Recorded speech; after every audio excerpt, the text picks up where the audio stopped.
അതേ ശ്രീകുമാർ മേനോൻ മനോരമ പത്രത്തിനെയും ഇന്നൊരു കുഴപ്പത്തിൽ കൊണ്ട് ചാടിച്ചിരിക്കുകയാണ്. ധാർമ്മികതയുടെ ഉരകല്ല് എന്നൊക്കെ പറയുന്നത് മനോരമ പത്രമാണെന്ന് ഓർക്കുമ്പോൾ ചിലർക്കെങ്കിലും ചിരി വരും. ചാനൽ നടത്തി 19 വർഷം പിന്നിടുമ്പോൾ ഇപ്പോൾ മുതലാളിക്ക് തോന്നുകയാണ് സത്യമറിയാൻ പിറ്റേന്ന് രാവിലെ വരെ കാത്തിരിക്കണമെന്ന്. എപ്പടി ഇത് ആദ്യമായാണ് സ്വന്തം സ്ഥാപനങ്ങളെ കൂടി ലക്ഷ്യം വെക്കുന്ന തരത്തിൽ അല്ലെങ്കിൽ തള്ളിപ്പറയുന്ന രീതിയിലുള്ള മനോരമയുടെ പരസ്യം വരുന്നത്. മനോരമ ജീവനക്കാർക്കിടയിൽ തന്നെ ഈ പരസ്യത്തിനോട് കടുത്ത അതൃപ്തി ഉണ്ടെന്നാണ് വിവരം. മനോരമയുടെ മനോഹരമായ ഭാഷയുടെ കൊലപാതകമാണ് പരസ്യത്തിൽ കാണുന്നത് എന്നാണ് ചിലരുടെ വിമർശനം. ഹലോ നമസ്കാരം, പേജ് 10 സ്റ്റോറീസിലേക്ക് സ്വാഗതം. ഞാൻ അൻഷാദ് ഇല്യാസ്. ഒടിയൻ എന്ന സിനിമ ഓർമ്മയില്ലേ? മോഹൻലാൽ ആരാധകരെ തീർത്തും നിരാശരാക്കിയ സിനിമ. വി.എസ്. ശ്രീകുമാർ മേനോൻ എന്ന പരസ്യ കമ്പനി അധിപൻ സംവിധാനം ചെയ്ത സിനിമ. മോഹൻലാലിന്റെ ലുക്കിനും സിനിമയുടെ ട്രീറ്റ്മെന്റിനുമെല്ലാം വലിയ വിമർശനമാണ് അന്ന് കേൾക്കേണ്ടി വന്നത്. അതിനൊരു കാരണമായിട്ട് എനിക്ക് തോന്നിയത് ശ്രീകുമാർ മേനോന്റെ തള്ളുകളാണ്. അദ്ദേഹത്തിന്റെ PR കമ്പനിയുടെ പേര് തന്നെ പുഷ് എന്നാണ്. അതുകൊണ്ട് അദ്ദേഹം വിചാരിച്ചു സിനിമയെ അങ്ങ് വല്ലാണ്ട് പുഷ് ചെയ്താൽ അല്ലെങ്കിൽ തള്ളിയാൽ സിനിമ വിജയിക്കുമെന്ന്. സംഗതി പാളി. ശ്രീകുമാർ മേനോന്റെ ഈ തള്ളു തന്നെ സിനിമയ്ക്ക് നെഗറ്റീവായി മാറി. മോഹൻലാലിലെ ലാലിസം ഇല്ലാതാക്കിയതിന്റെ പേരിൽ ഏറെ നാൾ ശ്രീകുമാർ മേനോൻ പഴികേട്ടു. അതേ ശ്രീകുമാർ മേനോൻ മനോരമ പത്രത്തിനെയും ഇന്നൊരു കുഴപ്പത്തിൽ കൊണ്ട് ചാടിച്ചിരിക്കുകയാണ്.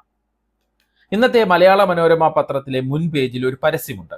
പത്രം കണ്ടവരെല്ലാം ആ പരസ്യം ശ്രദ്ധിച്ചു കാണാം. തൊടുന്നതെല്ലാം സത്യമെന്ന് തോന്നും, പത്രം വരുന്നതുവരെ മാത്രം എന്നാണ് പരസ്യത്തിന്റെ തലക്കെട്ട്. ഡിജിറ്റൽ മീഡിയകളെയാണ് പരസ്യം ലക്ഷ്യം വെക്കുന്നത് എന്നുള്ളത് നമുക്ക് കാണുമ്പോൾ മനസ്സിലാകും. അതായത് വിരൽ കൊണ്ട് തൊടുന്നതെല്ലാം ആദ്യം സത്യമെന്ന് തോന്നാം, പക്ഷേ അങ്ങനെ തോന്നുന്നത് പിറ്റേന്ന് പത്രം വരുന്നത് വരെ മാത്രം. അതാണ് പരസ്യം കൊണ്ട് ഉദ്ദേശിക്കുന്നത്. പത്രത്തിലാണ് സത്യമുള്ളത് എന്നാണ് പരസ്യത്തിന്റെ തലക്കെട്ട് പറയുന്നത്. തലക്കെട്ടിന് താഴോട്ട് ഇങ്ങനെയാണ് പറയുന്നത്: മുന്നിൽ വന്ന് മിന്നുന്നതെല്ലാം ഊഹാപോഹങ്ങളാകാം, കേട്ട് കേൾവികളാകാം, എന്തായാലും സംഗതി ക്ലിക്കായാൽ മതി എന്നാണ് നിലപാട്. പരസ്യം ഉദ്ദേശിക്കുന്നത് ഡിജിറ്റൽ മീഡിയകളുടെ ക്ലിക്കിനെയാണ്. തുടർന്നുള്ള വരി ഇങ്ങനെയാണ്: പത്രത്തിനുള്ള ക്ലിക്ക് വേറെയാണ്. ഫോട്ടോ ജേർണലിസ്റ്റുകൾ സത്യത്തിന് നേരെ തുരുതുരെ ക്ലിക്ക് ചെയ്യും. ഞങ്ങളുടെ റിപ്പോർട്ടർമാർ സംഭവ സ്ഥലത്ത് നേരിട്ടെത്തും. കിട്ടുന്ന വിവരങ്ങളെല്ലാം വാർത്താമേശയിൽ സൂക്ഷ്മമായി വിശകലനം ചെയ്യും, വിലയിരുത്തും. ധാർമ്മികതയുടെ ഉരകല്ലിലും അവ പരിശോധിക്കപ്പെടും. ഡിലീറ്റ് ബട്ടൺ ഞെക്കിയാൽ മാറുന്നതല്ല അച്ചടിയുടെ മഷിക്കൂട്ട്. അന്വേഷണങ്ങളും പരിശോധനകളും പഠനങ്ങളും നടത്തി ഒരു നീണ്ട ദിവസത്തിന്റെ പ്രയത്നമാണ് രാവിലെ വന്ന് മുട്ടി വിളിക്കുന്നത്. ഉണരൂ, സത്യമറിയൂ. സത്യം രാവിലെ അറിയാം. ധാർമ്മികതയുടെ ഉരകല്ല് എന്നൊക്കെ പറയുന്നത് മനോരമ പത്രമാണെന്ന് ഓർക്കുമ്പോൾ ചിലർക്കെങ്കിലും ചിരി വരും. മനോരമയിൽ വന്ന പല പല വാർത്തകളും നിങ്ങളുടെ മനസ്സിലേക്ക് ഓടിയെത്തും. എന്തായാലും ഈ പരസ്യത്തിനെതിരെ ശക്തമായി രംഗത്ത് വന്നിരിക്കുകയാണ് മുതിർന്ന മാധ്യമപ്രവർത്തകനായ MB ബഷീർ. അദ്ദേഹത്തിന്റെ ഫേസ്ബുക്ക് കുറിപ്പിന്റെ പ്രസക്ത ഭാഗങ്ങൾ നോക്കാം. അതിങ്ങനെയാണ്: മലയാള മനോരമ 1-ാം പേജിലെ സ്വന്തം പരസ്യം കാണുമ്പോൾ ഒരു പ്രവചന സാഹസത്തിന് മുതിരുകയാണ്. അനധിവിദൂര ഭാവിയിൽ മനോരമ കുടുംബം മനോരമ ന്യൂസ് ചാനലിനെ തള്ളിപ്പറയും. മറ്റെന്താണ് ഈ പരസ്യവാചകങ്ങൾ കൊണ്ട് മനോരമ കമ്പനി ഉദ്ദേശിക്കുന്നത്? MB ബഷീർ ചോദിക്കുകയാണ്. തുടർന്ന് അദ്ദേഹം ഇങ്ങനെ എഴുതുന്നു: 2003-ൽ ഇന്ത്യ വിഷൻ വന്നപ്പോൾ മനോരമയ്ക്ക് പുച്ഛമായിരുന്നു. പുച്ഛം മാറി പരിഭ്രാന്തി പടരാൻ 1 വർഷമേ വേണ്ടി വന്നുള്ളൂ. ഞങ്ങളാണ്, അതായത് മനോരമ പത്രമാണ് കേരളത്തിന്റെ ഒരേ ഒരു ചാനൽ എന്ന് ദേശീയ മാധ്യമങ്ങളിൽ വൻ പരസ്യങ്ങൾ ചെയ്തു നോക്കി. 2004-ലെ ലോക്സഭാ തെരഞ്ഞെടുപ്പ് ഇന്ത്യ വിഷൻ തൂക്കിയപ്പോൾ ധൃതിപ്പെട്ട് ചാനൽ തുടങ്ങി.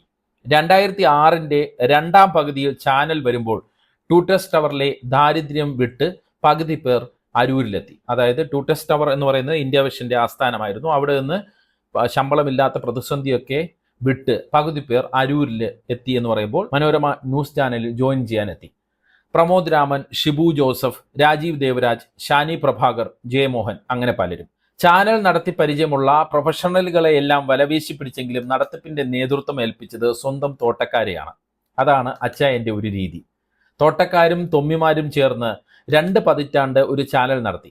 1-ാം സ്ഥാനത്തിൽ കുറഞ്ഞ ഒന്നുകൊണ്ടും തൃപ്തിപ്പെടാത്തവർ ഇപ്പോൾ 5-ാം സ്ഥാനത്തിന് വേണ്ടി പോരാട്ടത്തിലാണ്. ചാനൽ നടത്തി 19 വർഷം പിന്നിടുമ്പോൾ ഇപ്പോൾ മുതലാളിക്ക് തോന്നുകയാണ് സത്യമറിയാൻ പിറ്റേന്ന് രാവിലെ വരെ കാത്തിരിക്കണമെന്ന്. എപ്പടി മനോരമയ്ക്കെതിരെ പരിഹാസ കൂരമ്പുകൾ തൊടുക്കുകയാണ് സത്യത്തിൽ MB ബഷീർ. മനോരമ പത്രത്തിലെ ഈ പരസ്യം സത്യത്തിൽ ചെന്നുകൊള്ളുന്നത് മനോരമയുടെ മറ്റ് സ്ഥാപനങ്ങളിലേക്കാണ്. അതായത് മനോരമ ന്യൂസ് ചാനൽ, അതിൻ്റെ ഡിജിറ്റൽ പ്ലാറ്റ്ഫോം, മനോരമ ഓൺലൈൻ എന്ന പത്രത്തിൻ്റെ ഡിജിറ്റൽ പ്ലാറ്റ്ഫോം, അതിലേക്കെല്ലാമാണ് ചെന്നുകൊള്ളുന്നത്. അതായത് അവരുൾപ്പെടെയുള്ളവർ പറയുന്നതെല്ലാം കള്ളമെന്നാണല്ലോ മനോരമ പത്രത്തിന്റെ മാനേജ്മെന്റ് ഈ പരസ്യത്തിലൂടെ തന്നെ പറയുന്നത്. അതുകൊണ്ട് തന്നെ മനോരമ ജീവനക്കാർക്കിടയിൽ തന്നെ ഈ പരസ്യത്തിനോട് കടുത്ത അതൃപ്തി ഉണ്ടെന്നാണ് വിവരം. ഈ പരസ്യത്തിനെ കുറിച്ച് ശ്രീകുമാർ മേനോൻ തന്നെ ഒരു ഫേസ്ബുക്ക് പോസ്റ്റ് ഇട്ടിട്ടുണ്ട്. അതിങ്ങനെയാണ്: പത്രത്തിന്റെ തുടരുന്ന പ്രസക്തിയെ ക്യാമ്പയിൻ ചെയ്യുക എന്ന ദൗത്യമാണ് ഇക്കുറി മലയാള മനോരമ ഞങ്ങളെ ഏൽപ്പിച്ചത്. ഞൊടിയിടയിൽ വാർത്തയും വ്യാജവും നിറയുന്ന ഈ കാലത്ത് ഒരു ദിവസമെടുത്ത് അച്ചടിച്ച പത്രം ഏറെ പ്രസക്തമാണെന്ന് നീണ്ട നാളത്തെ പഠനങ്ങൾ കൊണ്ട് പുഷ് 360 മനസ്സിലാക്കി. പുഷ് 360 എന്ന് പറയുന്നത് അദ്ദേഹത്തിന്റെ പരസ്യ കമ്പനിയുടെ പേരാണ്, ഞാൻ നേരത്തെ സൂചിപ്പിച്ചു. ബാക്കിയുള്ള ഫേസ്ബുക്ക് പോസ്റ്റ് ഇങ്ങനെയാണ്: വിവരങ്ങൾ പലയിടത്തു നിന്നും എത്തുമായിരിക്കാം, സത്യമറിയാൻ പത്രം തന്നെ വേണം. തുടരും എന്ന സിനിമ ഉദാഹരണം. മനോരമയുടെ 1-ാം പേജ് പരസ്യങ്ങൾ മാത്രമാണ് റിലീസിനായി അവർ നൽകിയത്. ജനങ്ങളിൽ വിശ്വാസ്യത അച്ചടിക്കാണ് എന്ന് ബ്രാൻഡുകളും തിരിച്ചറിയുന്നു. ലോകമാകെ വൻതോതിൽ പത്രങ്ങളിലേക്ക് പരസ്യങ്ങൾ മടങ്ങി വരുന്നു. സത്യമായ വാർത്തകൾക്ക് ഒപ്പം വരുന്ന പരസ്യത്തിന് വിശ്വാസ്യത കൂടുന്നു. സത്യം അതാണെന്നിരിക്കെ മനോരമയ്ക്കായി ഞങ്ങൾ എഴുതുന്നു, സത്യം രാവിലെ അറിയാം. ഈ പോസ്റ്റ് വായിക്കുമ്പോൾ മറ്റൊരു കാര്യം കൂടി മനസ്സിലാകും. ഇപ്പോഴും അദ്ദേഹം മോഹൻലാലിനെ വിട്ടിട്ടില്ല. തുടരും സിനിമയുടെ പരസ്യത്തെ അദ്ദേഹം ഇതിലൂടെ ഓർമ്മിപ്പിക്കുന്നുണ്ട്. ഈ പരസ്യത്തിന്റെ ഭാഷയ്ക്കെതിരെയും വിമർശനം ഉയരുകയാണ്. മനോരമയുടെ മനോഹരമായ ഭാഷയുടെ കൊലപാതകമാണ് പരസ്യത്തിൽ കാണുന്നത് എന്നാണ് ചിലരുടെ വിമർശനം. ഓൺലൈൻ മാധ്യമങ്ങളെല്ലാം പ്രശ്നക്കാരാണെന്ന് പറയാൻ ഒപ്പിച്ചു വയ്ക്കുന്ന വാചകങ്ങളായിട്ടാണ് പരസ്യവാചകത്തെ തോന്നിയത് എന്നാണ് ചിലർ പറയുന്നത്.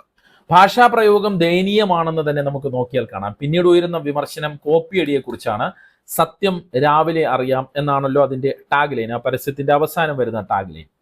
അത് ദേശാഭിമാനിയുടെ പരസ്യവാചകം കോപ്പിയടിച്ചതല്ലേ എന്ന് ചിലർ FB പോസ്റ്റുകളിൽ ചോദിക്കുന്നുണ്ട്.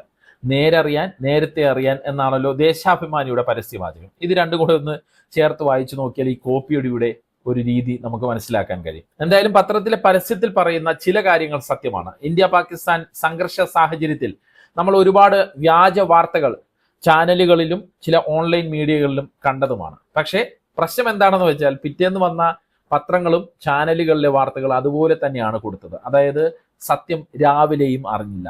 പിന്നീട് ഇന്ത്യൻ സേനയുടെയും മറ്റും ട്വീറ്റും വാർത്താ സമ്മേളനവും ഒക്കെ വന്നപ്പോഴാണ് സത്യം അറിഞ്ഞത്. സത്യം രാവിലെ അറിയാമെന്ന പരസ്യവാചകം അവിടെ തന്നെ തെറ്റുകയാണ്. പണ്ടും മനോരമ പരസ്യങ്ങൾ വിവാദങ്ങളിലൂടെ ചർച്ചയായിട്ടുണ്ട്. പക്ഷെ അപ്പോഴൊക്കെ മറ്റ് മാധ്യമ സ്ഥാപനങ്ങൾക്കെതിരെയായിരുന്നു മനോരമയുടെ പരസ്യങ്ങൾ വന്നിരുന്നത്. ഇത് ആദ്യമായാണ് സ്വന്തം സ്ഥാപനങ്ങളെ കൂടി ലക്ഷ്യം വെക്കുന്ന തരത്തിൽ അല്ലെങ്കിൽ തള്ളിപ്പറയുന്ന രീതിയിലുള്ള മനോരമയുടെ പരസ്യം വരുന്നത്. എന്തായാലും വല്ലാത്ത പണിയാണ് ശ്രീകുമാർ മേനോൻ മനോരമയ്ക്ക് കൊടുത്തതെന്നാണ് ചിലർ അടക്കി പറയുന്നത്. പക്ഷേ നെഗറ്റീവ് പബ്ലിസിറ്റി ആവോളം കിട്ടുന്നുണ്ട്. അത് പറയാതിരിക്കാൻ വയ്യ. എന്താണ് നിങ്ങൾക്ക് ഈ പരസ്യത്തിനെ കുറിച്ചുള്ള അഭിപ്രായം? കമന്റ് ചെയ്യൂ.